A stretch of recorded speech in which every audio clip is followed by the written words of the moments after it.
Broadcasting from Hollywood, California, it's Grant's Rants, Hollywood Talk. The longest Oscar season is finally over.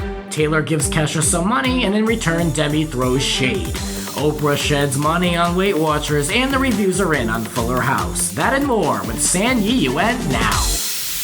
Let the ranting begin. It is Oscar Sunday night, and we are on Hollywood Boulevard, and I am sitting across from Sanyee Yuan. It is so good to be here, Grant. I'm so excited. It's been a long day, but this will cap it off in just the right way. Exactly. a nice nightcap on Grant's Rant.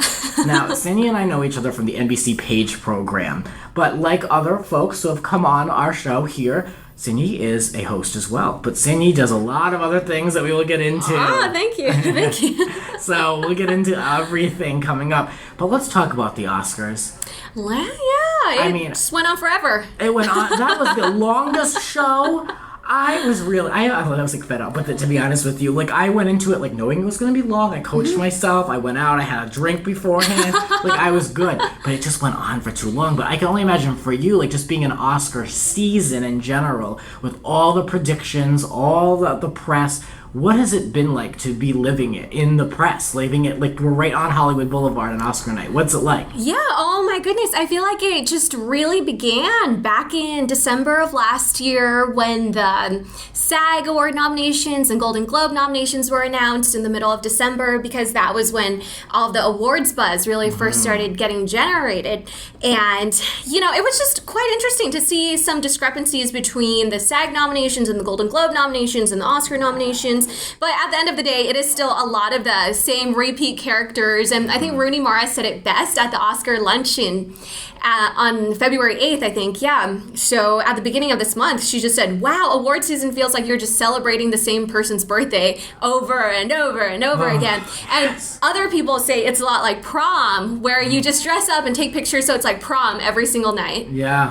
It's kind of like the same people doing and celebrating the same things. Yeah. And the same movies. And that's my problem. But that's why alternative awards too, different ones, the Spirit Awards, it's, something different. I feel like they're just the same. Leo sitting there waiting for an award every night. I'm all right, this is getting kind of tiring. You know what I mean? Yeah, well, and it also gets a little bit hard reporting, too, because I remember there was one week where I had to interview Adam McKay 3 times within the span of 1 week. It was the Writers Guild Awards, it was the Ace Eddie Awards for the editors, and it was also Santa Barbara International Film Festival, where he was getting an award with the other directors of the year. But it's just so funny because you see these faces and you're like, oh my goodness, what haven't they been asked already? And what haven't I asked them already? How do I keep it fresh and exciting? Yeah, no, really.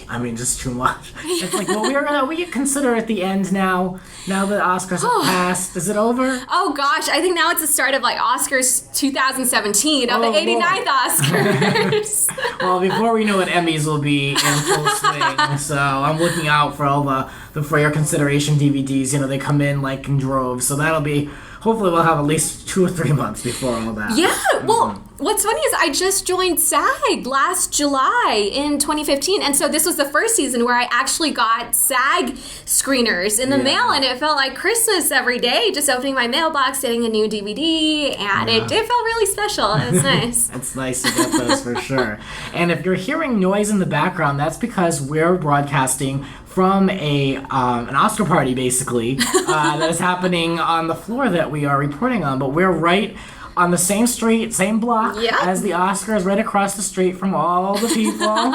So it's really cool that we get to be here and talk about the Oscars. Let's talk a little bit about what happened in the telecast. Yeah. A really odd moment with Stacey Dash. Oh gosh, wait, remind me what that moment was again. Which one are you talking about? She walked out and they talked about, she wished everyone a happy Black History Month. There was a lot of controversy. Yeah. She was the one that spoke out about, the Oscar is so white controversy and how they shouldn't have Black History Month and all this stuff. But, it was supposed to be a joke. But it was really poorly executed. It was so awkward. It was not a good moment, and not a good look for her or anyone involved. Yeah. Oh no. Yeah, I feel like it's been rough with the whole diversity critiquing. I was reading about how Charlotte Rampling had said something too that I don't know. It seems like the whole controversy has spun out of control with the boycott. And I think it was interesting. Again, I'm going to quote Rooney Mara. I just love her so much. At the Oscar luncheon, she actually said, you know what? I know there's that hashtag right now, Oscar so white, but there should also be a hashtag Oscar so straight. And, I think diversity should be welcomed. And what Inarritu ended up saying, that we hopefully won't look at people's race, that it'll just be like hair or hair length. Was that what he said? He said something really good and compelling. And I was just like, I can't wait until it's not news when a diverse person gets nominated for something. Right. Well, on that note, there was a lot of commentary and jokes, all different types of humor about race and about, who's representing who, and it just seemed to get very repetitive for me. It was just tiring after a while. I know that it's like the elephant in the room. It has to be addressed. Yeah. I mean, absolutely, but it's kind of like, I don't know, to me it just got to be too much. Yeah, what was interesting that I was watching was, that little montage of African-American actors inserted into clips. Like Whoopi Goldberg with a broom. Yeah, Chris Rock from The Martian.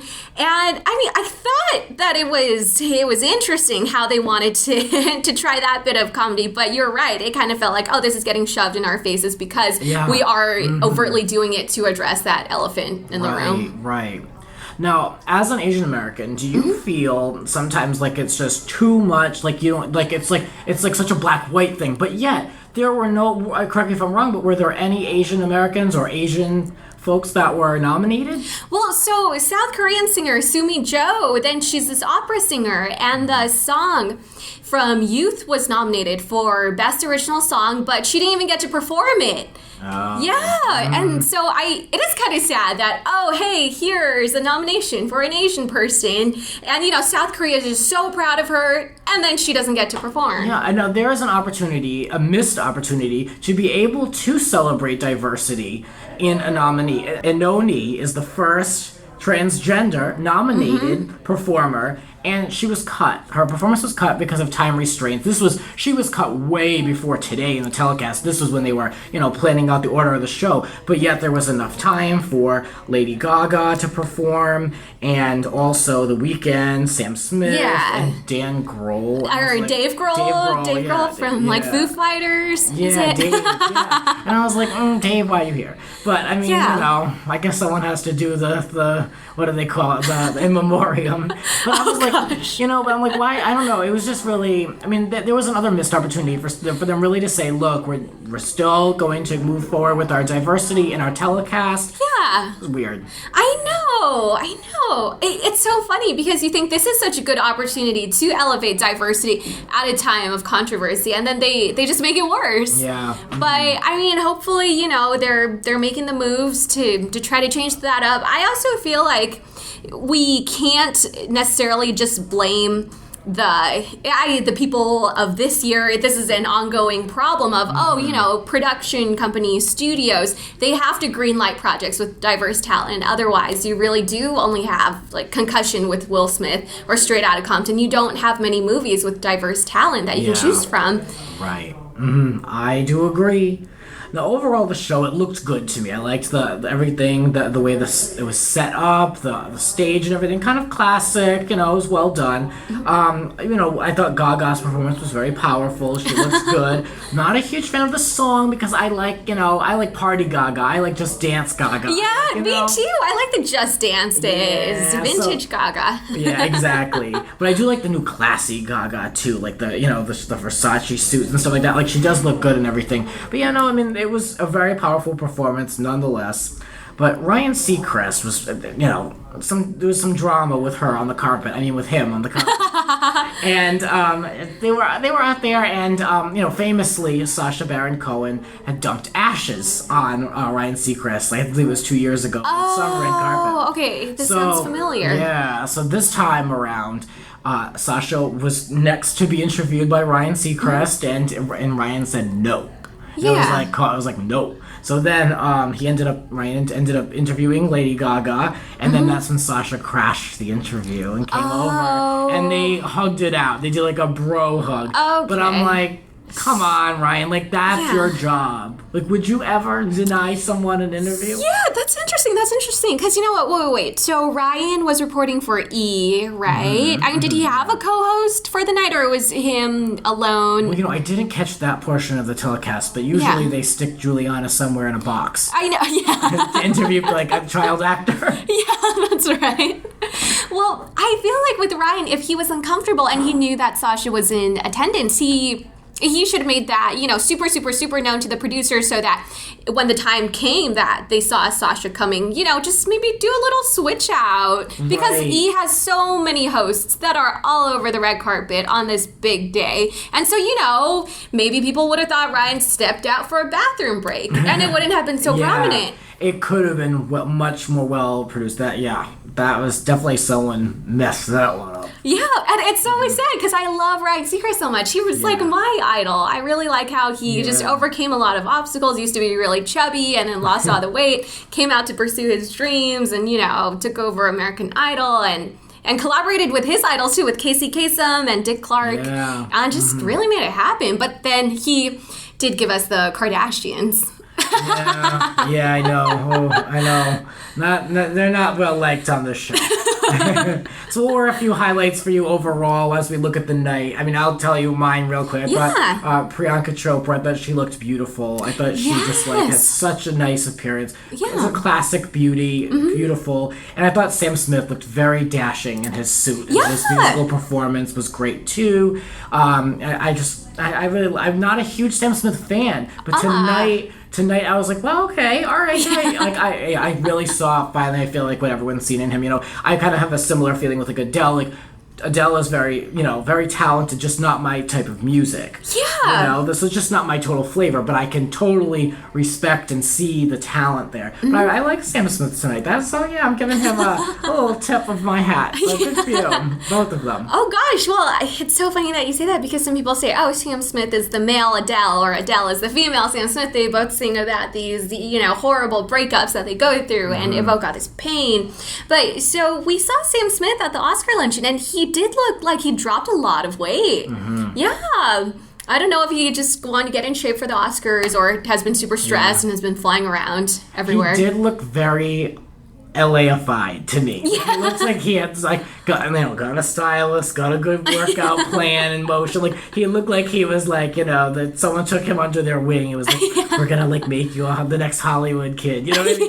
That's how when I first saw him, I was like, damn, like someone got to him. Well, for me, let's see. It's so funny because one of my coworkers who was sitting in the editing room, then the first thing she texted me was, oh my gosh, I hate Alicia Vikander's dress. So I couldn't wait to see what it looked like. And I was just like, wait, no, I love it. And someone else on Twitter. What did her dress look like? So it was yellow, and someone on Twitter posted up a picture of her next to a picture of Belle from Beauty and the Beast. Oh. And they're like, she is... Haters. She's straight up channeling a Disney princess right now. And I was just so happy when she won because, she's 27 years old. She gives a thank you speech about her parents and how they taught her to believe that anything is possible. And I think moments like those are the ones that give you chills and that give the little girls and boys watching who have dreams just chills and inspiration. And she doesn't seem jaded at all from the industry because, she kind of came out of nowhere. And this past year, she came out with Danish Girl and Ex Machina, was nominated for both at the Golden Globes. And so not only was the Hollywood Foreign Press Association just really recognizing her, but then, she just got off the ground with all the Oscar buzz too. And I think everyone just thought she was the most charming ingenue ever. Yeah, no, she's in a very good spot right now, I would say. Yeah. And then her co-star Eddie Redmayne is definitely one of my favorite actors in Hollywood. He's always just so charming. Also got that British charm, and he always likes to stop and talk to everyone. And when he can't talk to everyone on a red carpet line, he'll look very apologetic and still very nod bashfully. Whereas there's some other actors who just don't even turn when their names are being called and microphones are in their faces. Wow, yeah. Well, he seems very respectful, and he's another big favorite right now. He's everyone loves him right now. I feel like Eddie Redmayne is also a very good spot in Hollywood. Good for them. Yeah, young Hollywood is. I feel like pretty strong right now. You know, just definitely. in general. So interesting. Well, and how cute was Jacob Tremblay when Star Wars, the BB-8 and R2-D2 came out, and he was just jumping over his seat. I was like, that's a GIF moment, and sure enough, Twitter blew up. Oh, I bet. I have to say, the director took some really good shots. They got good moments with like the selfies and stuff.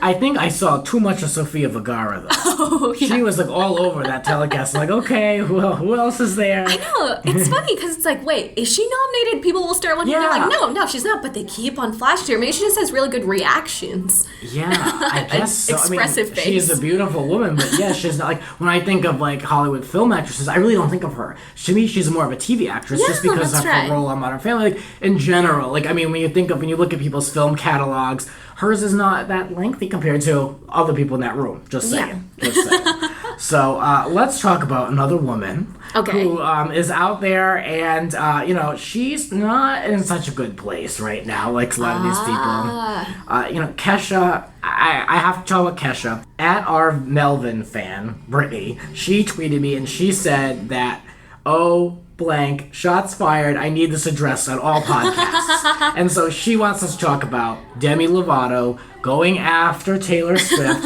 for donating some money, $250,000, to Kesha.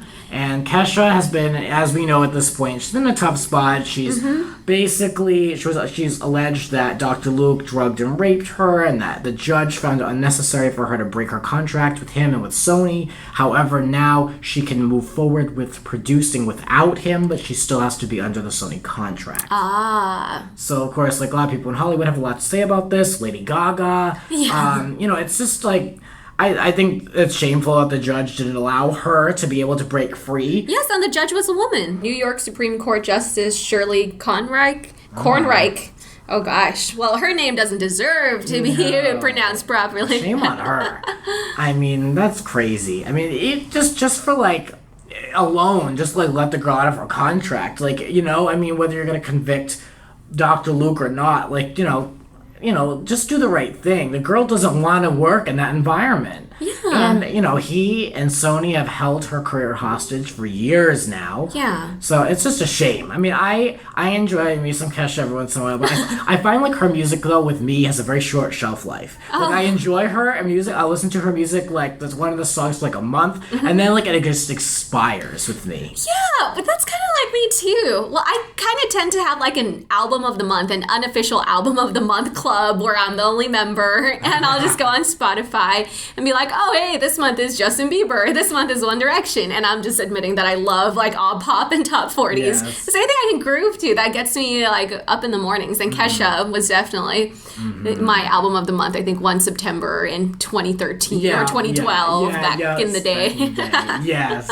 I just love that fans laid out, like, mounds of glitter for her to walk through to go to the court case, to go to court. I just love that.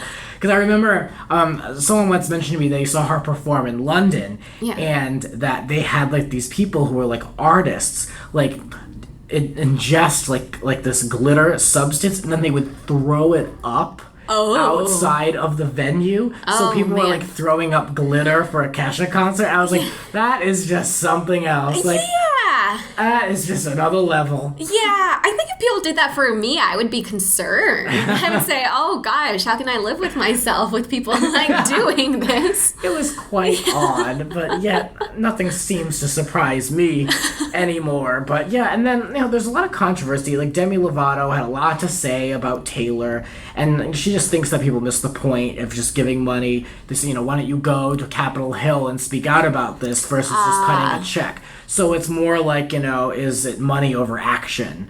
I think that Taylor's showing her support, but Taylor has to be careful with what she does and what she says in this business. Yeah. I mean, it would be ballsy of her to do really anything else. It would probably be more along the lines of, like, the right thing to do in a way, but she has to watch out for herself too. I mean, yeah, gosh, she does have such a big platform, so many eyes on her. And, I think I remember when she was filming the Out of the Woods music video in Australia, where some people were blowing up about how, she was, I don't know what it was, like the crew was parking and they were in the vicinity of endangered bird species and there were environmentalists protesting against her. So I don't know, I think it's hard, when you do have all eyes on you, then every single movie you make is really critical. Yeah. Mm-hmm. Demi Lovato, didn't she used to be best friends with Selena Gomez back when they were both in Barney and Friends, and then they both came up through the Disney circuit together, Sanyee with a Chance for Demi and Wizards of Waverly Place for Selena. But somewhere along the way, they just kind of split off and apparently weren't friends anymore, and Selena was talking about how you grow apart from people, and then all of a sudden Selena and Taylor are best friends everywhere. Ooh, so you think that might have something to do with some of this? Yeah, I don't know, because, it's like they probably see each other at all the award shows because they run the same music circles, and at the Grammys, you see, like, Selena and Taylor just, like, so happy and buddy-buddy, and then Demi's there with Wilmer Valderrama, and... it could be worse. It could be worse. Yeah. Oh, gosh. Yes. Yeah. Well, another person who's... it could be in better shape, but we're not feeling too bad for her. Oprah. Oprah, do you want to take a guess at how much Oprah is supposed to be worth? How much she's reportedly worth? Or is it in the billions? I'm going to guess. In the billions. 24 billion. Actually, it's only $3 billion. Oh, okay. Yeah, I went too high. $3 billion, though. No one's feeling too bad for her, but...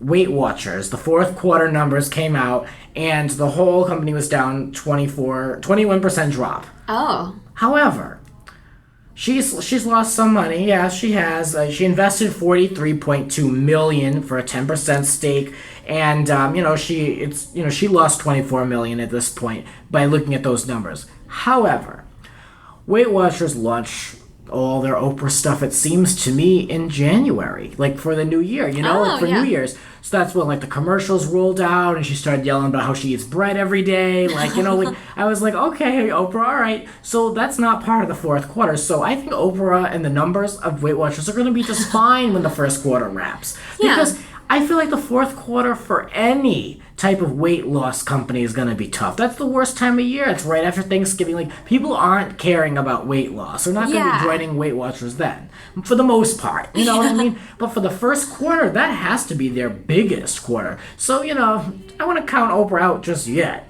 Yeah.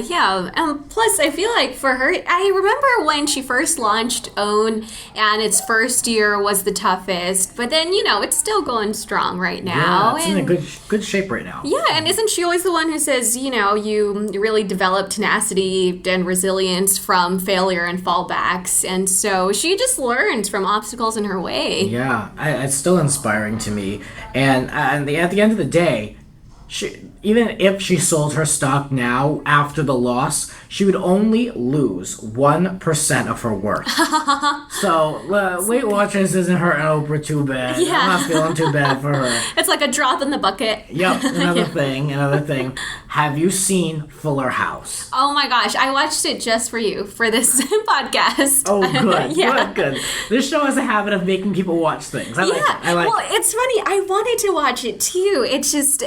because I loved Full House, but, it was the night before the Oscars, and I was like, oh my gosh, 1,000 things to do. But I went, and I had dinner. I made, like, a smoothie and put granola in it, and then just propped my feet up and watched Fuller House. And it actually, I have some complaints about it, but for the most part, it was still feel good. I was like, oh, it made me feel, like, warm and fuzzy. Yeah. I had this weird thing, because I was watching that, and I was slipping between that and catching up on Mob Wives. Now, two completely different shows. One of them is fighting and screaming, and another is like the thumbs up symbol, and sings the thumbs up, and simple humor. So it was like kind of like a weird mind screw up for me to watch that. But I enjoyed the first episode for what it was.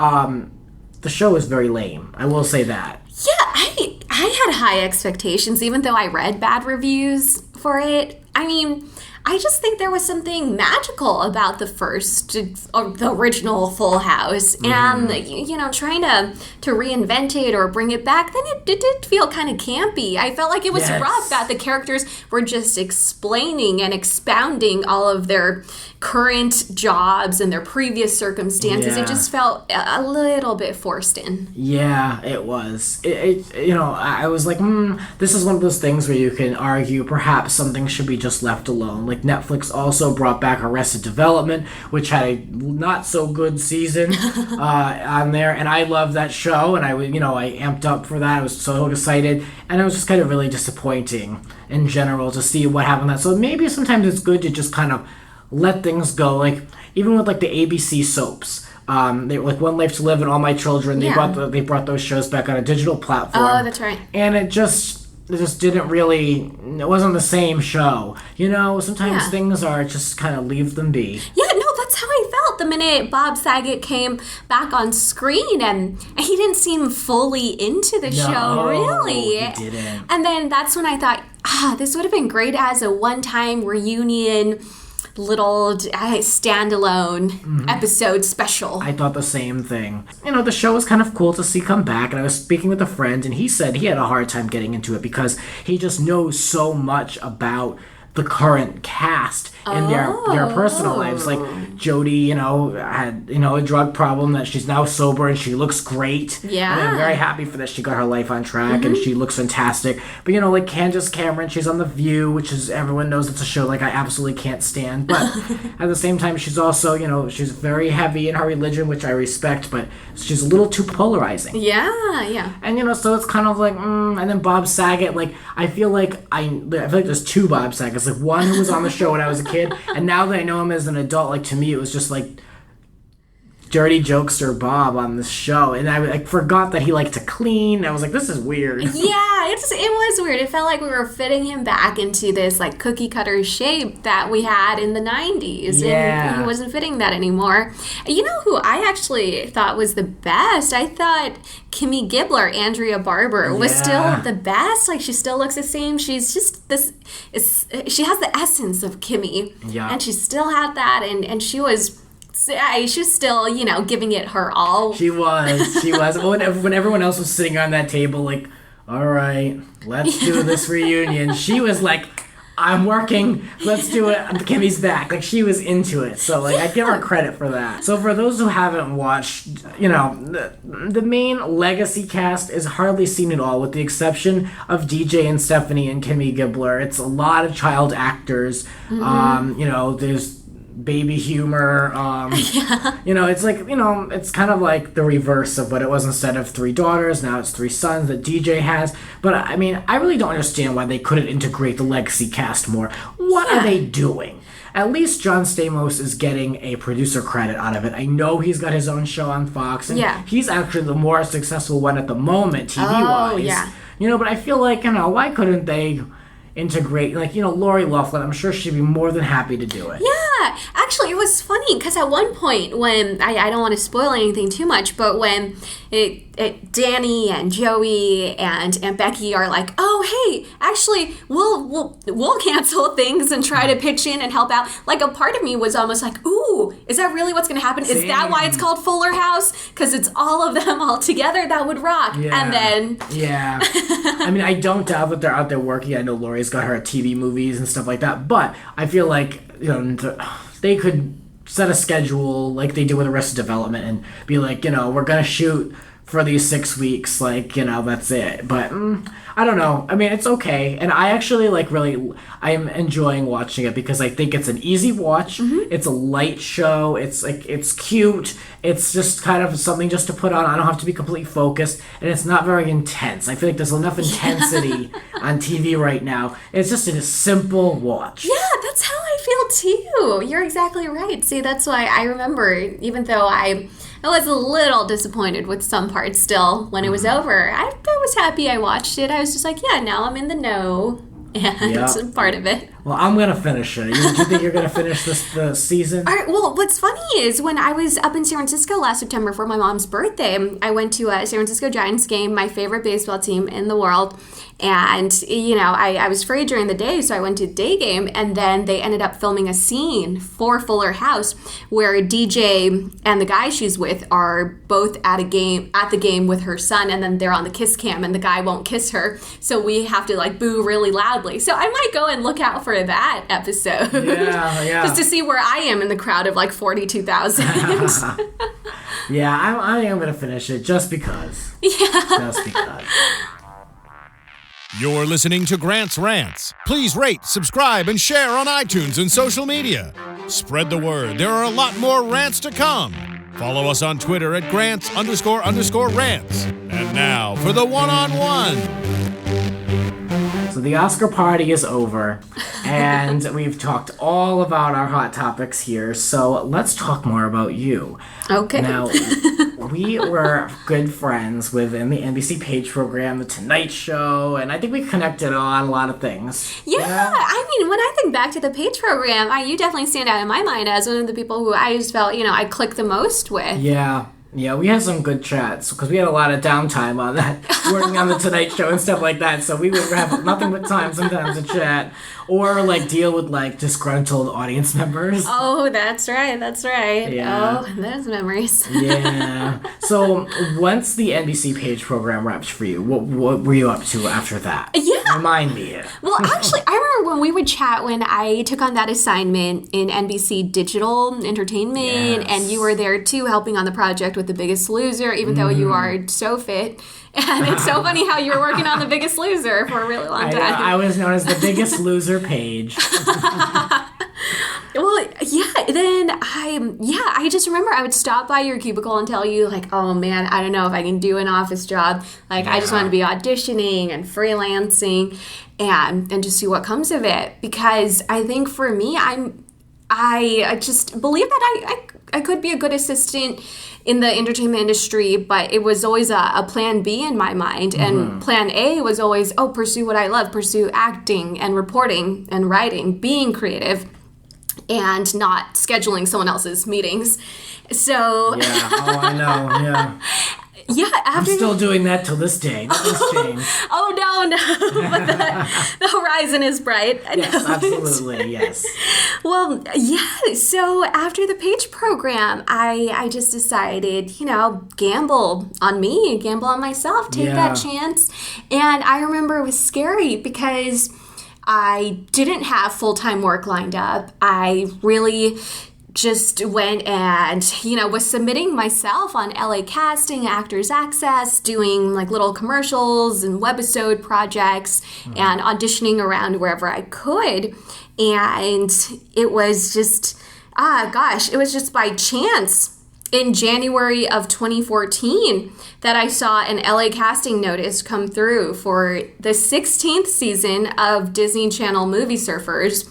And this is iconic classic. Yes. Yeah, it's this segment, this interstitial that shows up in between the TV shows on Disney Channel. I remember watching it when I was 12 for the first time, coming out of Pirates of the Caribbean, the ride at Disneyland, with my family after our annual trip to Disneyland. Every summer, we always went. We're from San Francisco. So that would be our family trip. And we came out of the ride and into the gift shop, and I see this girl who's Korean, and she's interviewing Johnny Depp on the set of the very first Pirates of the Caribbean, The Curse of the Black Pearl. And I was just standing there thinking, wow, Disney wants to put someone who looks like me on screen, so that could be me. And I used to be really shy, but I think at that moment I just thought, if I want to tell stories, I can make it happen. A place like Disney could believe in me. And so in those 12 years, I went and, I was on my high school journalism staff, and in college I went and tried to produce 3 shows on my own as a one-woman band where I was just, doing all the filming and the interviewing and the editing. And I ended up cobbling together a reel from those college shows. And all the internships I had in news stations, they were nice too. They let me cobble more of the reel.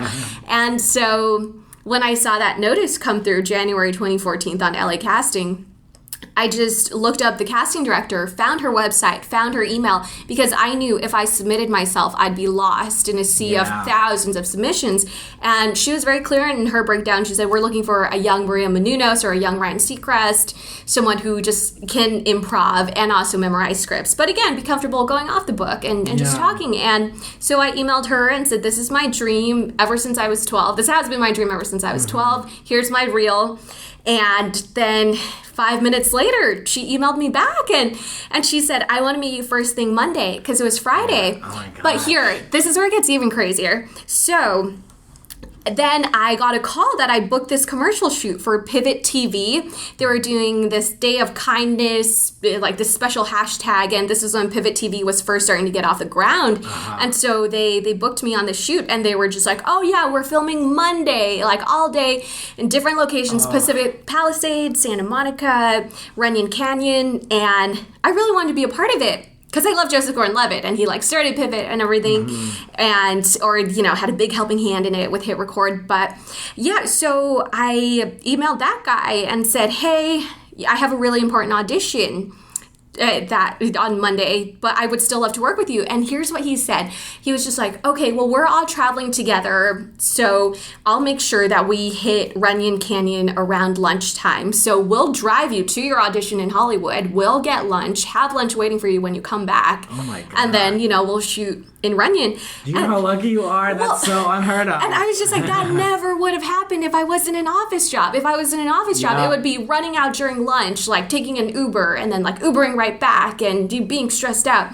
And so it was that moment where I thought, hey, it paid to gamble on myself, thankfully. And then it got even crazier because when I went on set to shoot for the commercial, I was rehearsing those lines during one of the breaks we had, and one of the other actors, he overheard me and he said, hey, are you trying out for Disney Channel Movie Surfers? Because I just went in for that last week. Here's everything you need to know to be prepared when you get in the room.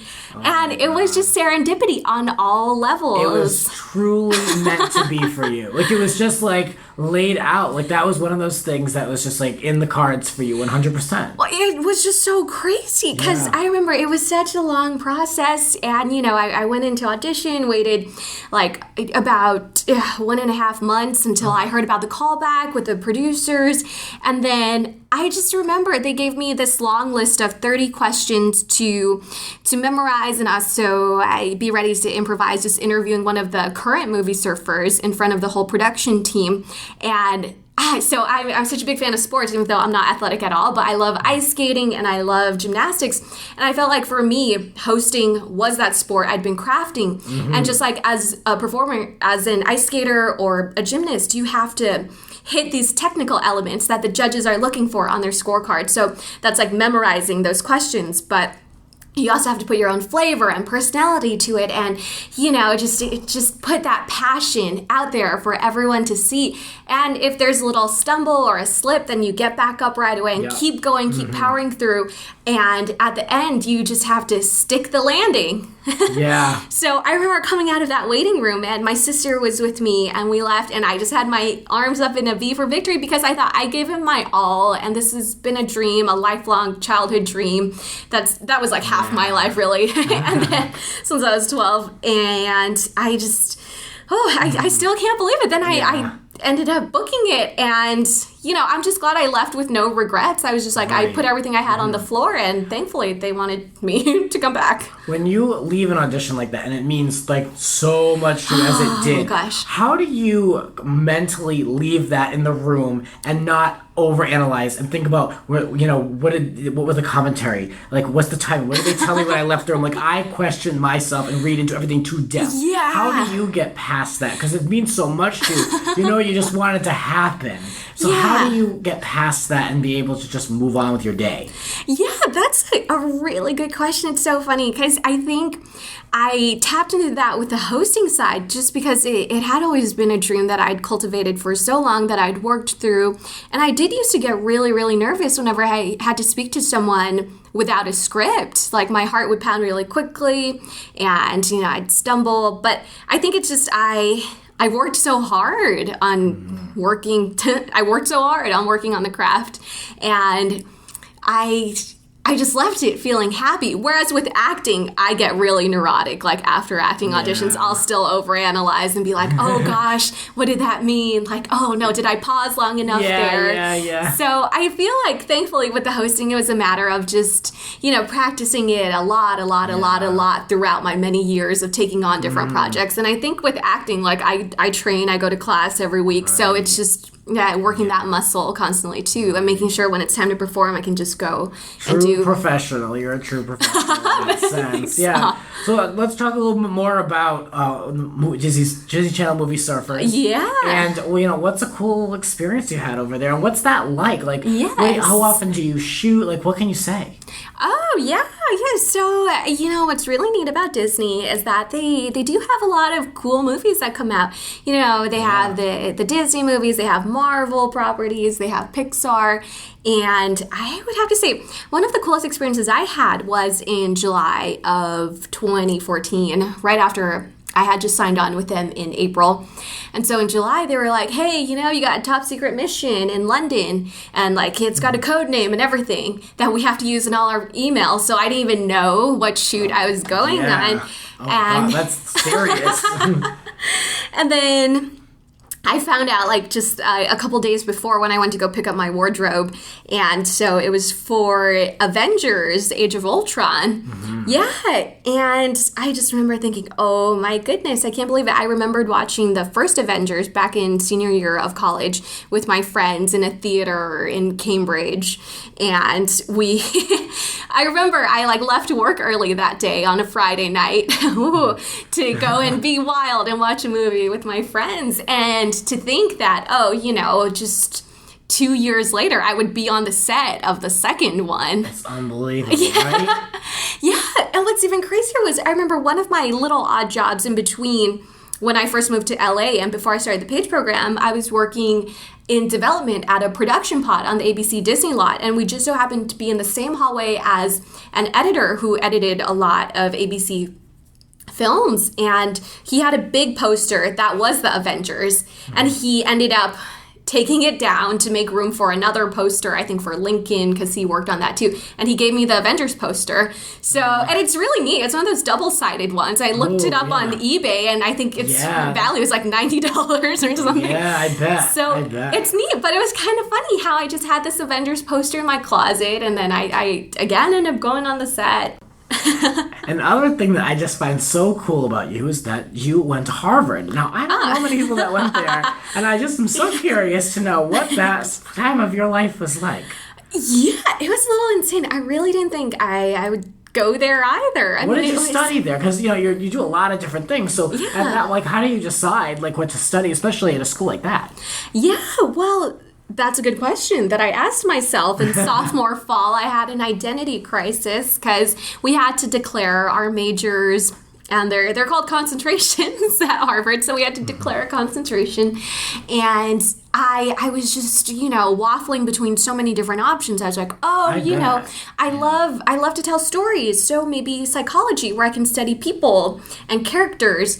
But then, I was like, I have to do statistics classes and labs. I'll never graduate. And so I'm such a big humanities person. And then I thought, maybe English. But then I saw those prerequisites and how it's like, you just have to read so many canonical texts. Like there was a Beowulf class. Oh, man. I was just like, That's deep. I just want to do creative writing and enjoy. And, there's a screenwriting class that you can apply for and get into. And then I also liked folklore and mythology. But it was I realized I was liking all these little pieces from every department. And we had a dramatic arts option as a minor, but not as a major. And that was really cool because you could cross-register with classes at the American Repertory Theater in Harvard Square, just, right in Cambridge. Mm-hmm. And, you could take classes like vocal production and improv with really, really good instructors. I ended up taking a class with Scott Ziegler, who coached Elizabeth Olsen, and he was also a teacher at an instructor at the Atlantic Theater Company in New York, and he was a visiting instructor over at the ART. But anyways, so I was like, how cool would it be if dramatic arts could also, fuel a major. And if I just took many electives from all the different departments I like, and I go and I petition and say, hey, can this be my own major? Can I create my own major? And thankfully, we have a department called the Special Concentrations Department. And I went and I filled out really, really, really long form. I bet. I can only imagine the stuff that you had to prepare, the amount of information to really argue your case. Anything in academia is such a headache, so I can just imagine. Yeah. Well, it's funny because they want to make sure you're serious, so you have to find your own faculty advisor and to sponsor your application, so to speak, and also just talk about a current existing department that wouldn't fulfill your needs while your proposed curriculum should exist in a liberal arts education landscape. And so I think they give you those hoops, though, to make sure that you're really serious about carrying forward with it. Yeah. And I'm very thankful that they ended up approving me, because otherwise I would not have been able to graduate in 4 years, because I had taken no prerequisites for any department. And I am really thankful, too, that there is now a dramatic arts department at Harvard. And I received this invitation in the mail, I think around last year, and they were like, oh, come, we're having a reception to celebrate the inception of this department. And it just felt neat to be like, hey, I was kind of a part of making sure that performing arts is recognized and, students are given the opportunity to tell stories. Wow. Yeah, you've done so many different things. That's so cool. Oh, I like that. I like anyone that's like a self-starter like that, because I had similar stories from when I was in college. I went to two. I transferred from one to the other, and I tried to create little projects, things like that. I just couldn't get too many people excited about that type of stuff, but I know what you're up against when you're trying to really create your own path with these places, and to be able to get everyone to believe in you is another story. So yeah, I have a tremendous respect for that. It's so cool, that you got exactly what you wanted out of that experience. You just tailored it to yourself, like you have with your career, as it sounds. So on top of all we've discussed, you're also reporting for China Central TV, correct? Yeah, that's right. That's right. So how long have you been doing that? And just briefly, what's that kind of like? I'm so curious. Yeah, it's funny. Actually, that also happened around the time I was ending the Page program. I think I was ending it October 2013, because I was in October Page. I'd started in October 2012. And I remember you're in April Page. You're in April 2012. And so I remember in September 2013, I just reached out to this company that was producing news pieces that were all about entertainment news and giving it over to China Central TV.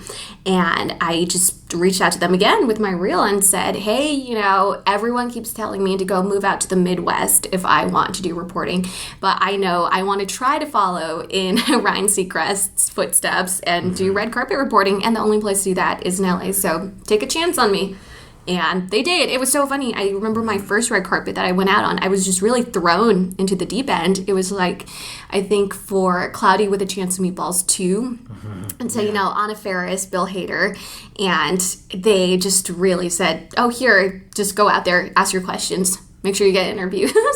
Yeah. And I was just so thankful that I was even on the carpet. It felt like this surreal experience, and I guess just this, it was almost like fight or flight kicked in. Yeah. Where I was like, I'm going to fight and get these interviews. I had a similar experience with my first carpet too, and I was just kind of like, they're like right there, and you're next, and you're like, hold on, wait a minute, can I put pause on everything? Like, I need to be prepared for this. But it's just kind of like it's like a fight or flight, Yeah. I just got into it, and it just happened somehow. Yeah, I can relate to that. That's funny. It's like kind of like going on a roller coaster without a track, but you save yourself. Yeah. And then after that, then you really have that confidence in you. It's just like, you're off and running after something like that. Yeah, that is funny. And I have like a short roller coaster anecdote too. So I'm very afraid of heights. I hate going on roller coasters. I can't stand them at all. But senior year of college, we had senior week right before graduation. And one of the events was going to Six Flags in Boston. And so I remember going with my friends, and I only wanted to do the kiddie rides at Six Flags. And one friend turns around, his name is Chris, and he tells me, you know what, you're going to move to LA after graduation. You have no idea what you're doing, and you're going to have to be fearless. So you have to go on that roller coaster. And he points out the scariest one that goes upside down all around, looks really fast. And I was just like, okay, I'm going to do it. I'm going to do it for me. And every single time I'm afraid of something in LA, I'm going to think about how I conquered my fear and rode that roller coaster. And we rode that roller coaster. I was fine after. In fact, I was like, oh, we should do it again. Yeah. And so it was funny. It was like every single time that I was afraid, I remember I was afraid of like cold emailing agencies and just saying, hey, represent me and take a meeting with me. But then again, I would think, hey, I braved that roller coaster. Like, who cares? Let's see what happens next. Send an email. Yup. Yeah. Yes. Yeah. That's funny. That's how you have to be. I mean, you just really need to be super aggressive. And that's kind of how I'm in the same place too, my own way. I'm like, do it. See what happens. Like, send it and, like, run away. I know. Yeah, the runaway. Yes. Yeah. It's so funny. So let's talk about a few other things that you're up to. So, acting. Just wrapped 2 projects you mentioned to me before the show. Yeah. One of them, The People versus OJ. Yes. Now, that's, like, a very popular show right now. So you have to go. So what was the other show? And then let's get in deep. Oh, yeah. So the other show was actually my first pilot season experience. It was a pilot for True TV called Those Who Can't, which is a scripted show about these teachers who are awful teachers and get into all these shenanigans, and their students terrorize them too. And I think it was, in December 2014, I had just signed with my new manager, and it was like the first audition that he got me, and I just... Again, I went in the room and I was just really, really thankful that I was even auditioning for this project, and they ended up booking me, and it was just so funny. I think it was like after the week of that year's SAG and Golden Globe nominations, and those nominations are always early call times at like 5 a.m. because they want the news to get to the East Coast on time too. Everyone's waking up, and so it was just this wild week, and I remember that Saturday we filmed, and then we waited, and then the show got picked up by True TV, and they ordered it to series. And then this past February, it's been crazy because it aired, and then there are posters all over LA, along Trader Joe's and like bus stops, and a lot of bus stops I've noticed. Yeah, and it's just so fun. Like, my friends are so sweet, the ones who actually helped me with the audition beforehand. We ran lines, I remember, at the Grove, at the farmers market at the Grove here in LA, and it was around Christmas time when I was auditioning again, December 2014. Then there were these Christmas decorations we wanted to check out at the Grove, and I whip out my script. I'm like, here, you guys run lines with me. And at first they were just like kind of shy. They're like, there are all these people around looking at us. I was just like, please do it for me. And then they were really sweet, and they helped. And so they were the first ones who were like, oh my gosh, I can't believe we actually see it on TV now. And they like DVR'd it for me and everything. Oh, that's nice.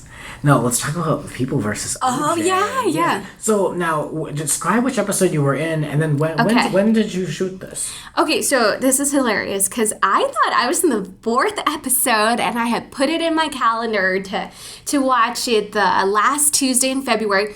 But then the 3rd Tuesday in February, I guess so. Here's what happened. Then Wednesday morning, I wake up and I see like an Instagram tag from someone who just gives shout outs to actors. And he gave a shout out to me. He's like, great seeing you on the episode last night for OJ. I was like, wait, my episode aired? And so that's how I found out. I was like, oh my gosh, if I'd known, I would have watched it too. So I didn't even watch it when it aired. But what was interesting was we shot it back in July of 2015. So just, last year. And what was really funny was I remember auditioning for it and then going out to Comic-Con like the next week. And I'm like in Comic-Con, just again doing interviews for China Central TV. And the whole time I'm like looking at my phone, just hoping to hear something back. And I'm not hearing anything back. And I'm like almost at my breaking point, like talking to my mom on the phone at night saying, oh, I can't handle this anymore. Like, oh, I can't stand it. I know I did a good job. Why isn't anyone calling me? And then the next day, like I think we're waiting for the press room for the last ship. And then my agent texts me and is just like, hey, you're on hold. Like you're on a veil for this. You're pinned. And I was just like, oh, wow. And then I remember the Monday when we got back from San Diego, my agent texted me and said, you know what?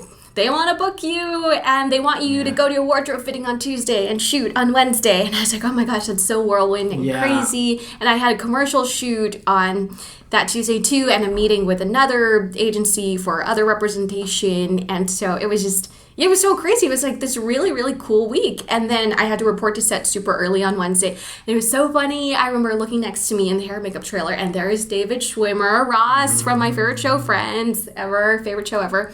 And he's like getting his face just like, I guess, exfoliated or something. But I was just like, oh my gosh, it's Ross. And later on, I'm in the cast van going to set because we were filming our scene at Chin Chin, the actual Chin Chin in Brentwood. They closed it down so we could shoot that day. I was getting off of the van and I was in like heels and a dress because I play a hostess, and I have a scene with David Schwimmer where I'm recognizing him as Robert Kardashian, but of course I just know him as the OJ guy. Yeah. And it's like his first taste of fame, and the little kids are with him. It's Father's Day, and they get this like preferential treatment, and so it's this big turning point of, hey, fame. Yeah, that was the turn, the beginning of the Kardashian empire, that one moment. Yes. Yeah.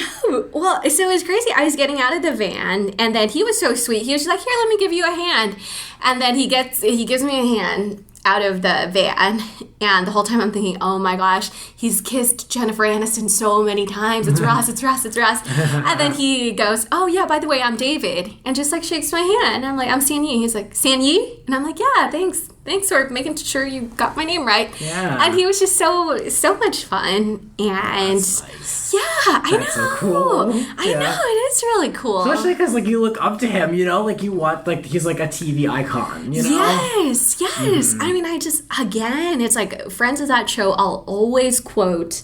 And, you know, it's I'd love to be in a sitcom like Friends. That's my ultimate goal, to be in like a very vamped up contemporary, or even more contemporary Friends where they're not in the 90s. And a scene like that, how long does something like that take to record? Yeah, that's a good question. I'm trying to remember. I think my call time on set was maybe 7 a.m. and then we did like hair and makeup, and then we were on set by 8:30 a.m. and rehearsing, and I think we did our first take around like 10. And we wrapped pretty early, I think. Yeah, then we did the scene a good number of times and different angles and close-ups and everything.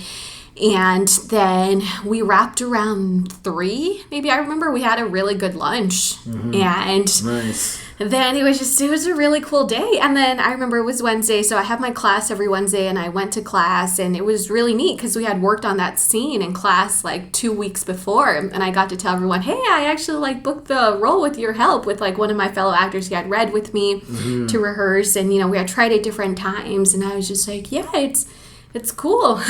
That's so neat. I love hearing these stories. You're such a good guest. Thank you for coming in and telling us everything. You. I think it's so fascinating. And I think more than anything, you fit the bill of what the show is about. It's about hustling. It's about, you know, booking these jobs and getting stuff happening for yourself and doing it really all by yourself. You know, I mean, like, you know, you're building your own career, and I love that. Well, I love how we had the show on Oscar night, because I can't wait till we're, you know, getting nominated for our Oscars, and I really am celebrating. Yes, and who knows, in a couple of years from tonight, who knows where we'll be. Yes. But we want to thank you for joining us this evening on this show. I also want to thank all of my listeners for helping us reach 11,000 downloads in under 6 months. Wow. So we are on episode 21. The show is doing very well. I want to thank you all. Also, if you want to have us rant about something, let us know. Perhaps you want us to play a game or have an odd question for us. You can always email me at grantspodrants@gmail.com. You can tweet me at grants__rants. And of course, you can always like us on Facebook. Where can we find you online, and how can we follow you and see what's coming up next in your life? Oh, wow.